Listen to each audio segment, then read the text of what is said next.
हाँ, लेकिन एक बात याद रखना, मैं आपको पहली बार आज बता रहा हूँ बच्चों, जो बच्चे मेरे कांटेक्ट में हैं उनसे मैंने नहीं बताया था, लेकिन अब मैं आज बता रहा हूँ। एक बात याद रखो, आज कितनी डेट है? आज 10 नवंबर है ना? 10 नवंबर है आज। आज से मैं बात कर रहा हूँ 31 जनवरी तक की, आपके पास कुल मिलाकर 82 दिन है। आप एक डायरी बनाओ, कल से ही आप एक डायरी बनाओ, उस डायरी में 2 कॉलम बनाओ। एक तरफ लिखो आप स्टडी, एक तरफ लिखो टाइम वेस्ट, क्या है ना? और इसमें डे 1 लिखो, डे 1 कॉलम, और उसके बाद पेज में कॉलम बना लो स्टडी टाइम वेस्ट। दूसरे पेज में डे 2 फिर कॉलम बनाओ स्टडी एंड टाइम वेस्ट।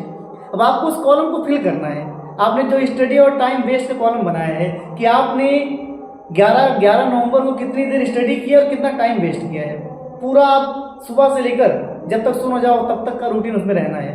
फिर आप 12 तारीख का रूटीन बनाओ, 12 नवंबर का, कि आपने कितनी देर स्टडी की, आपने कितनी देर स्टडी की है और कितना टाइम वेस्ट किया है। ऐसे 13 नवंबर के लिए रूटीन बनाओ और डेली लिखते चलो।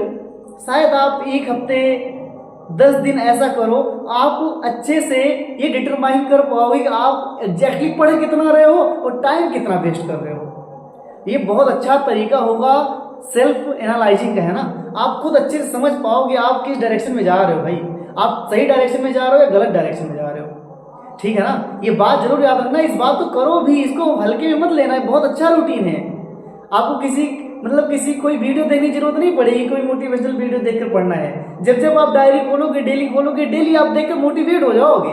अगर आपने टाइम वेस्ट किया तो आपको रिग्रेट होगा, आप पछताओगे हमने टाइम वेस्ट क्यों किया। भाई हमको कल से टाइम वेस्ट नहीं करना है।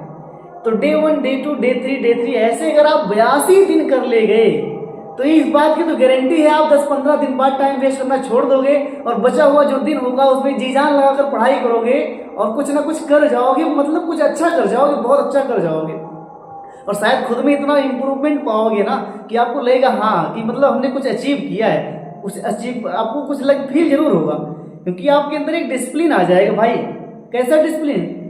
टाइम सेव करने का, टाइम वेस्ट ना करने वाला एक डिसिप्लिन आ जाएगा आपके अंदर। और ये रूटीन अगर आपके अंदर आ गया टाइम सेविंग का, टाइम वेस्ट ना करने का, तो कितनी बड़ी बात है। सोचो वो आगे फ्यूचर में कहीं ना कहीं काम जरूर आएगा, ठीक है ना?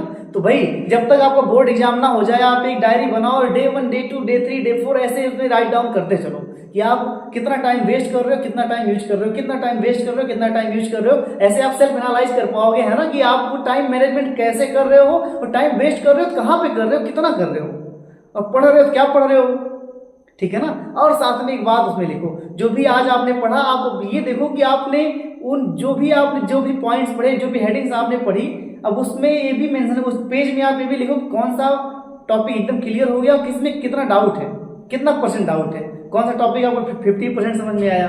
जो 50% समझ में आया उसको लिख लो, जो पूरा समझ में आया कोई दिक्कत नहीं, उसको लिखने की जरूरत नहीं है, उसको बस रिवाइज करते रहना है। और जो बहुत कम समझ में आ रहा है उसको भी लिख लो कि हम नेक्स्ट डे जब भी हमको फ्री टाइम मिलेगा हम उस टॉपिक को कवर करेंगे। ऐसे पढ़ लो भाई 80-82 दिन, तो जो यूपी बोर्ड का रिजल्ट आएगा ना, जो अखबार में कुछ तस्वीरें निकलती हैं, शायद कहीं ना कहीं आप जरूर मिलोगे उसमें।